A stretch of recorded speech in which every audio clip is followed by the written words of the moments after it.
যে কথা আপনাদের বলছিলাম যে স্টেশনের নাম হচ্ছে পেয়ারা বাগান।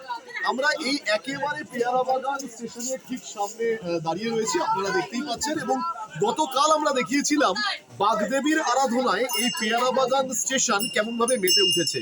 আজকের আরো একবার দেখাবো। আমার সঙ্গে যিনি ক্যামেরায় রয়েছেন তাকে অনুরোধ করবো, চলুন আমরা একদম যদি ভেতরে ঢুকি তাহলে আমি একটুখানি দেখাতে অনুরোধ করব, যেখানে একেবারে লোকনাথ বাবা বালক সংঘ এক্সপ্রেস কিন্তু একদম তৈরি, যেখানে কিন্তু বিদ্যাদেবীর আরাধনা, বাগদেবীর আরাধনায় মা সরস্বতী কিন্তু জায়গা পাচ্ছেন। ভারী অদ্ভুত, তার কারণ এই ট্রেন পেয়ারা বাগান থেকে যাচ্ছে বাবুঘাট। স্বাভাবিকভাবে এখানকার পরিবেশটা আসুন একটুখানি চট করে আমি দেখাতে চাইবো, তার কারণ একেবারে এই সাগর সহ গোটা সাগর ব্রিগেড আজকের একদম ভরপুর। আমি সবার আগে সাগরের সঙ্গে কথা বলবো। সাগর, গতকাল আমরা যে বিশেষ প্রতিবেদন করেছিলাম, প্রায় 60টা শেয়ার এবং 3.5 থেকে 4,000 মানুষজন দেখেছে, কেমন লাগছে আগে আমি একটুখানি ছোট্ট করে জানতে চাই। খুবই ভালো লাগছে, আপনাদের মাধ্যমে আমাদের এই যে প্রতিবেদনটা তুলে ধরেছেন দিশাশক্তি নিউজ থেকে, খুবই ভালো লাগছে। তাই আপনাদের মাধ্যমে দিশাশক্তি নিউজকে এবং রাহুল দা আপনাকে অনেক অনেক ধন্যবাদ। আপনাদের জানিয়ে রাখি, প্রতিবারই আমরা এই বাগদেবী সম্মান বা বিদ্যাদেবী সম্মান করে থাকি এবং আমাদের একটা শর্ত থাকে এটাই যে আমাদের প্রতিবেদন যত বেশি সংখ্যক আপনারা শেয়ার করবেন, অর্থাৎ ক্লাব কর্তৃপক্ষ শেয়ার করবে, মানুষজন দেখবে, তার পরিপ্রেক্ষিতেই আমাদের বিচারকরা সেই সমস্ত, সেই পুজো ছোট হোক কি বড়, তাদেরকে আমরা কিন্তু সম্মান জানাই। আমি আবারও বলতে চাইবো, 56 থেকে 60টা শেয়ার এবং প্রায় 3.5 থেকে 4,000 মানুষজন দেখেছে কয়েক ঘন্টার মধ্যে। সাগর, কালকে যারা প্রতিবেদন মিস করে গেছে তাদের জন্য এবার তোমাদের চিন্তা ভাবনা ছিল লোকনাথ বাবা বালক সংঘ এক্সপ্রেস। কি চিন্তা ভাবনা নিয়ে তোমার এই ট্রেন এবং বাগদেবীকে তৈরি করা?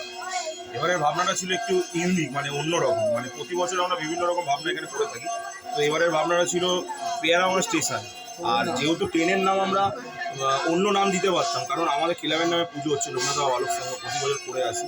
তো আমরা ভাবলাম যে অন্য ট্রেনের নাম না দিয়ে, এই তো ট্রেন আমরাই তৈরি করেছি, আমরা সকলে মিলে তৈরি করেছি, তাই ট্রেনের নাম দিয়েছি আমাদের ক্লাবেরই নাম লোকনাথ বাবা বালক সংঘ এক্সপ্রেস। বেশ, লোকনাথ বাবা বালক সংঘ এক্সপ্রেসে বাগদেবী কিন্তু অধিষ্ঠিত। আসুন আমার সঙ্গে যিনি চিত্রগ্রাহক রয়েছে তাকে দেখাতে অনুরোধ করব। তা হচ্ছে বাগদেবী মা সরস্বতী অধিষ্ঠিত এবং জাতি ধর্ম নির্বিশেষে সবাই কিন্তু এই ট্রেনে সাওয়ার হয়েছে। তাহলে আসুন আমরা এই সাওয়ারকে আমরাও কুর্নিশ জানাই। প্রতি বছর 1 নয় 2 নয় পরপর 3 বছর বাগদেবী সম্মান জিতেছে এই অবশ্যই লোকনাথ বাবা বালক সংঘ এক্সপ্রেস, এবং এবারও 4র্থবার দিশাশক্তি নিউজ বাগদেবী সম্মান 2024 আমরা কিন্তু তাদের হাতে তুলে দিতে পেরে আমরাও গর্বিত। আমরা তুলে দেবো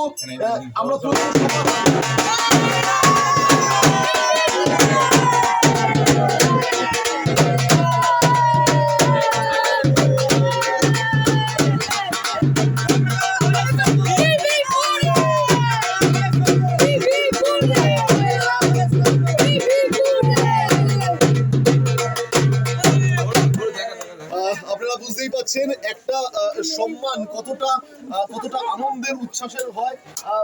খুব আনন্দ তোমাদের সবার।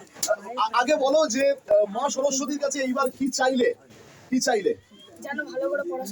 সবাই ভালো করে পড়াশোনা করতে পারো, তাই তো? সবাই ভালো করে কি চাইলে? তোমরা কি চাইলে? আমরা কি চাইবো, যেটাই চেয়ে আসি প্রত্যেক বছর। আচ্ছা, ভালো করে যেন পুজো হয়, ভালো করে যেন পুজো হয়। যারা পড়ুয়া তারা চেয়েছে যেন প্রতি বছর ভালো করে পড়াশোনা হয়। এই সমস্ত খুদে পড়ুয়ারা তারা চায় যেন ভালো করে পড়াশোনা হয় এবং প্রতি বছর যেন ভালো ভাবে তারা যেন পাশ করতে পারে, আর আমরা প্রকৃত শিক্ষায় যেন শিক্ষিত হতে পারি, এটাই আমরা চাইলাম। তাহলে বাগদেবী সম্মান 2024 দিশাশক্তি নিউজ আমরা তুলে দিতে পেরে গর্বিত এই লোকনাথ বাবা বালক সংঘ এক্সপ্রেসে, এবং সহযোগিতার হাত অবশ্যই এখানে সবাই তারা বাড়িয়ে দিয়েছেন। আপনাদের প্রত্যেককে অনেক অনেক ধন্যবাদ। আবারও বলবো, গতকাল যখন আমরা এই প্রতিবেদন করেছিলাম 3.5 থেকে 4,000 মানুষজন দেখেছেন এবং প্রায় 56 থেকে 60টা শেয়ার। এই পরিপ্রেক্ষিতে আমরা বাগদেবী সম্মান তুলে দিলাম এনাদের হাতে। আপনারা সবাই খুব ভালো থাকুন, আপনারা দিশাশক্তি নিউজের সঙ্গে